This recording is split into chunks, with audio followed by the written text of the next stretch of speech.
శేర్లింగంపల్లి జోన్లో ఈ నెల 28న ముఖ్యమంత్రి పర్యటన నేపథ్యంలో ఎలాంటి లోటుపాట్లు లేకుండా పటిష్టమైన ఏర్పాట్లు చేయాలని కమిషనర్ ఆర్వి కర్ణన్ అధికారులను ఆదేశించారు.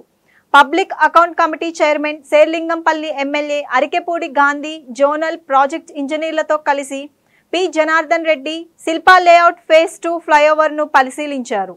ఈ సందర్భంగా కమిషనర్ ముఖ్యమంత్రిచే ప్రారంభం కానున్న ఫ్లైఓవర్ ప్రారంభోత్సవ శిలాఫలకం ప్రాంతాన్ని అదేవిధంగా పబ్లిక్ మీటింగ్ ఏరియాను పరిశీలించారు. ఈ సందర్భంగా కమిషనర్ మాట్లాడుతూ 182.72 కోట్ల అంచనా వ్యయంతో ఓఆర్ఆర్ నుండి కొండాపూర్ వరకు 1.20 కిలోమీటర్లతో 6 line by direction Shilpa layout phase 2 ఫ్లైఓవర్ను రాష్ట్ర ముఖ్యమంత్రి రేవంత్ రెడ్డి గారు ఈ నెల 28న సాయంత్రం 4 గంటలకి ప్రారంభించనున్నారని అందుకు ఏర్పాటును పరిశీలించినట్లు తెలిపారు. ఈ ఫ్లైఓవర్ వలన ఫైనాన్స్ డిస్టిక్ మాదాపూర్ శంషాబాద్ వెళ్లేందుకు ఫ్లైఓవర్ వలన ట్రాఫిక్ కష్టాలు తీరనున్నాయని పేర్కొన్నారు.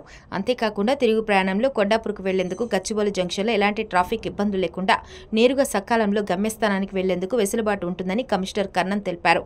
కమిషనర్ వెంట zonal commissioner Hemant Sahadevarao, project CE Bhaskar Reddy, SE executive engineer, deputy E తదితరులు పాల్గొన్నారు.